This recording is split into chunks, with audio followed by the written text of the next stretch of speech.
Sporting versus Arsenal. Arsenal with the 1-0 win. That's exactly that, and that's about it.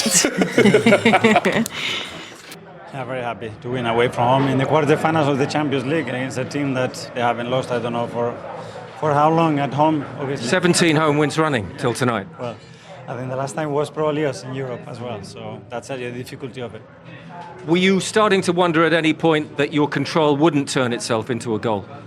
Yes, because when we got into the final third and we got set there, we lacked the final bit. You know, we had to be a little bit more crispier, I would say, faster, more efficient to break them down when they had that block. We tried in different ways. We got the goal disallowed. There were 2 or 3 occasions we were quite close, but we lacked that final pass. And in the end, you know, a magic moment for the finishers, win us again. The finishers, the subs, yes, they came on and did it, didn't they? Wonderfully constructed, wasn't it? Beautiful, and that's the impact that you need when you get to these stations in the season. Everybody has to make an impact, and they certainly done that tonight. Yeah, what can you say about Kai Havertz? He is a player, isn't he, for the big occasion?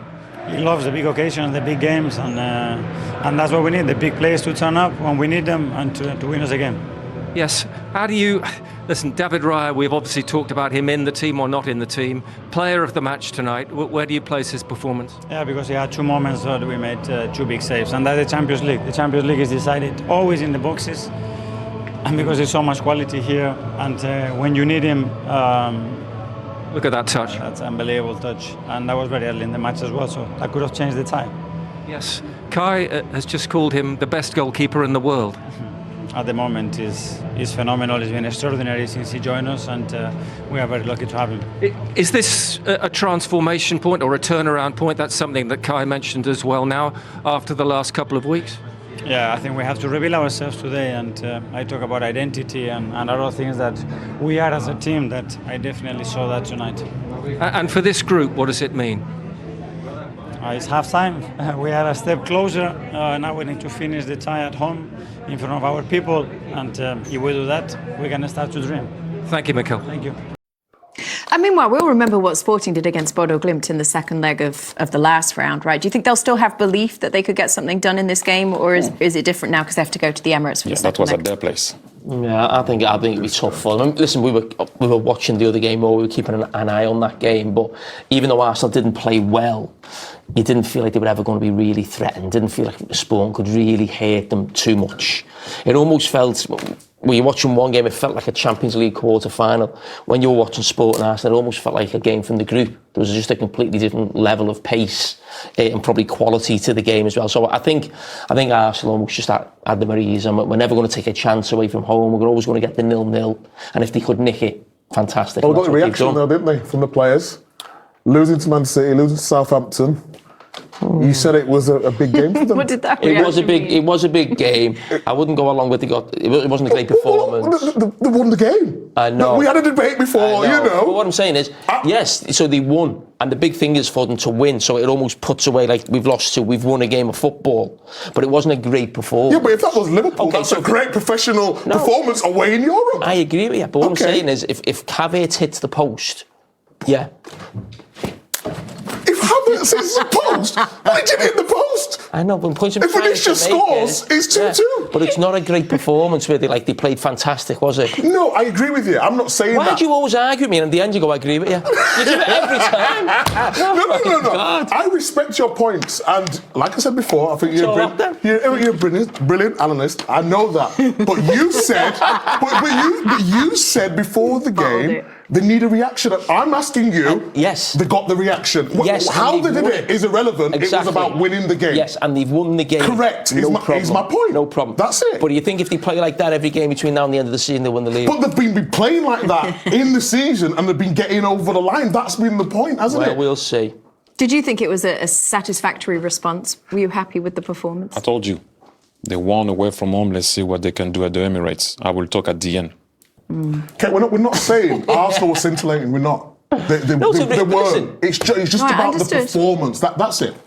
Thanks, Mike, Yeah. for the extra. And by the way, you thought I was tensed. Those guys are tensed. To the Arsenal, that feels as good, I imagine, as any 1-0 this season.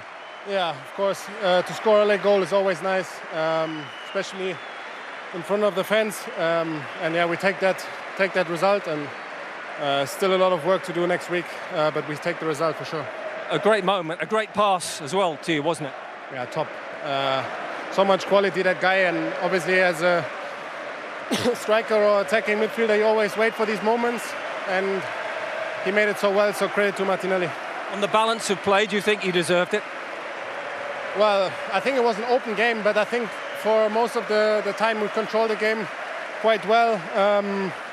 But football is made up from moments like this, and I think we played overall a very good game, can be proud of ourselves, and now recover and then go again Saturday. And after the last few weeks, how significant is this moment, do you think? What do you hope it can be in terms of an impact now? Yeah, definitely a big turnaround for us, because obviously we lost the last 2 matches. So we wanted to get a turnaround today, and I think overall we made it happen for sure.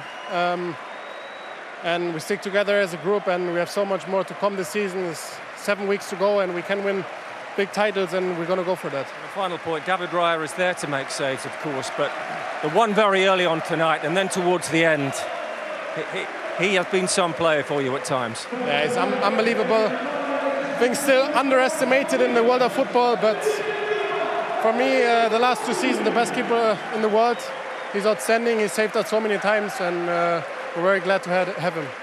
A big step to the semi-finals, well done. Thank you. Should we do the highlights, Mike? I'm sure you know where they start. Why don't you take us through we're them? going to start with the Raya save, which was absolutely fantastic. Kylie can roll red, no problem. I've got you covered. What a pass, by the way. To be honest, it's a great pass and it's a wonderful run. Araujo, Titi? Araujo, yeah. Araujo. And you know what's impressive with David Raya there is making a save like that, backpedaling. Backpedaling, that's exactly. It's not easy to generate something or try to be good on something. You're backpedaling, you know where the goal is, and that was magnificent. He's been Arsenal's best player this season, along with Rice. And then Madueke off the bar, set pieces, Jamie, which you love so much. Yeah, listen, it's a big part of the game, certainly when Arsenal are involved, and even in this game, it felt like the biggest opportunity to get a goal, as it normally is. They would have called foul on the keeper. Yeah, I would think so. And then again another Raya save. This was late on, like I say, the 83rd minute. Just get a little bit of luck on that one. There's another one I think coming later, actually, where that's coming next. A great little reaction save. I mean, I would have been disappointed if he but I think the next one's the big one. The position. Same from Sporting's point of view. You see again how late in the game it is, and sometimes you get a little bit of luck where the ball bounces here. The reaction. The second one. He's a brilliant goal. He's been a brilliant signing for Arsenal there. Made a huge difference. And then just a tiny piece, I would say, of magic. As you're going to see here, Gabriel Martinelli gets the ball on the outside. He goes inside. Sporting are very poor there to leave Kai Havertz alone. But that's not my problem. Look, you have to stay with him while you're trying to deal with Gabriel Martinelli here. He left him alone. Fullback cannot save you. Great touch from Kai Havertz and great finish. Boom. Side foot in. See you later. 1-0. That's all we needed. You see the manager, Mikel Arteta, running down the... And he's claiming a little victory in that one. It was nice to see Mikel Arteta back me up when he was asked, is he the number one goalkeeper in the world? He went, he's good. He's a good goalkeeper. We got man of the match, I think. You hear that as well? Yeah. That's how good the game was. One good save gets your man of the match. No boy, Jay would confirm that he's the best goalkeeper in the world. No.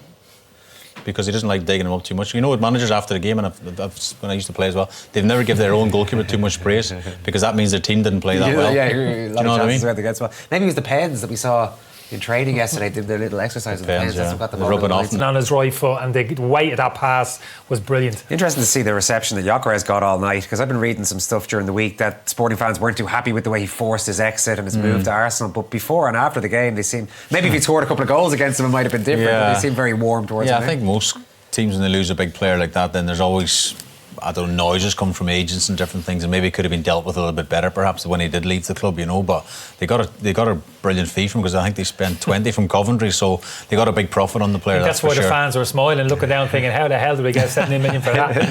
I didn't do a huge amount, did he? No, we didn't. Pretty type of performance we've seen for most of the seasons in terms of we know what his kind of limitations are. Arsenal just going to have to play to his strengths more often. I've got a bit of sympathy for him. I think we both have an occasion in terms of the service that he gets on. Doesn't get enough of the serve, and it must be very dispiriting. A little bit like Haaland at times during his Manchester City career in terms of making runs, not receiving the ball, seeing his mates playing the ball in front and across the pitch, not being able to get into the game and not getting any touches of the ball. So a small little bit of sympathy for him, but yeah, it was a bang average performance from him up there and it never affected the game. Did Sporting deserve more out of that game, do you think? I don't know, it's a difficult one to answer. I do believe that, as I mentioned, Raya made a couple of brilliant saves, but you know, I think for them to have any chance of going through the semi-final, I said before the game, they have to have some sort of lead going to London next week, and I think their chance is gone. I think they could have been a bit more adventurous at times. You know, they were comfortable at times. You know, playing it back and a bit sideways, a bit like Arsenal as well. But when you're the home team in a quarter final of a Champions League, this is a massive opportunity against an Arsenal team who just lost the last 2 games, by the way, to actually go for them and be a bit more front-footed and cause them more problems. Yeah, I didn't see that. Yeah, they were never going to out Arsenal in that game. You know, take a kind of step back and make it more into a tactical contest. That was never. It needed a real kind of swashbuckling performance like we saw in that first half against Bodo. I know Arsenal are a different level to Bodo Glimt, but still it needed that manner of performance. Introduced a little bit of madness into the game, open up end-to-end stuff. It never really developed into that type of game, and that suited Arsenal. Does that steady it now for Arsenal? I know you weren't buying into this thing that they... They're too steady. That's their problem, Arsenal. They've been too steady. Yeah, well, they haven't been steady in the last 2 games. They've been pretty brutal, pretty rubbish, particularly against Manchester City. Forget about the last game. You can't just forget about the They only judge them off when they have the relatively strongest team on the pitch. And they did do against Manchester. They got beaten by the better team on the day. But the league's decided over the course of the season. They're 9 points clear. They're in a great position. And I still think they're the favourites to win this competition. But that performance again this evening, that ain't going to get it done. This competition, You yes. think Arsenal are the favourites? I still think they're favourites to win the Champions League. We need to go to break or something here to sort this out. Who's better? I think that they have the best defensive structure. We talk about teams who can win the Champions League. How good are you from an attacking point of view and defensive? I think the balance in the Arsenal team is the best of all the teams. But the performance I've seen tonight and of late against Manchester City, I agree with you. It's not going to get it done. But that's the frustrating thing, Shay. They're better than what they're showing. But from what we're at hearing the tonight, moment. the other game will show highlights, which in a little while is on another level. What Munich and Madrid are producing. There's obviously Barcelona, Atletico, PSG. But Arsenal can go to a different level. Not more likely at the moment. I don't see that. At the moment, but Arsenal can go to a different. Is that the best that Arsenal can produce that we saw this evening? No, it isn't. They're far better. Why can't they be better? Yeah, exactly. That's the question. Is it mentality from the players? Does it come from the manager in terms of play within yourself, tiptoe our way through the game? I don't think that's going to... It might get it done in the Premier League to get them over the line, no doubt about it. But this competition, they're going to have to find a different gear. Yeah, but you're saying they're favourites, so I don't know where. But I think they can. But I don't know where you're getting that from. Sitting here right now, because I'm looking at the quality. After watching that performance, I'm looking at because I know when Jurrien Timber goes back into that team and Kape a left back, they're far stronger across the defensive line. Saka comes back in as a potential in the 10, or even Havertz makes them better. That's why I feel as if they can contend with the better teams in terms of Real Madrid, Bayern Munich, whoever it's going to be. Well, PSG they fell short to last year. So what makes you think they're better? They obviously just lost the cup final to Man City 2 games ago as well, and they didn't show up in the final. Yeah. And Man City obviously got knocked out to Real Madrid. They haven't shown up about 10-12 games. Are still very much in the competition against Bayern Munich as another powerhouse of European football. I just don't see that statement that you can say Arsenal are one of the favourites right now in the form they're in. They're not in great form. You can't judge them off tonight. 190-minute game. I'm talking about the last few weeks. I'm saying. Do you know what about the last 6 months? What about the squad that they have, the potential that's in the squad, the level that they can reach that we've seen them reach? I'm going to sound like an Arsenal knocker here. I'm just telling you my opinion sitting here right now. I don't think they're in the conversation for favourites to win this. And if they do, then you can show this clip back up again. Have they shown that potential that you say they have? Have they shown that to its fullest at any point this season? And if so, can you think of a time when you thought this is what Arsenal? This is how good they can be? No, it's been sporadic. That's the frustration, because I think there's more in them. And I'm always... It's nearly the middle of April at this stage. No, it is the middle of April. They've done it often, but they've done it often enough. They got 9 points. You're talking about Manchester City's performance, how brilliant they were. They're 9 points behind this team in the Premier League. They must be doing something right over the course of the season. Yeah. They're the best defensive team in terms of keeping clean sheets and killing games. They're the best of all the teams that are left in this competition, and that matters. That matters in this knockout competition. So that's what I think. That's what gives them the advantage over the other teams. Can Bayern Munich, Barcelona compete with them? the top end of the pitch, absolutely. You could argue they're even got the advantage of them, Bayern Munich and potentially Real Madrid and Barcelona. But in terms of the balance of the team, their ability to get players behind the ball and keep shutouts, I think Arsenal are better than the rest. I just wouldn't want a bit more entertainment value on a Tuesday night, but they got the win in the end. They toiled for an awful long time before Kai Havertz stepped off the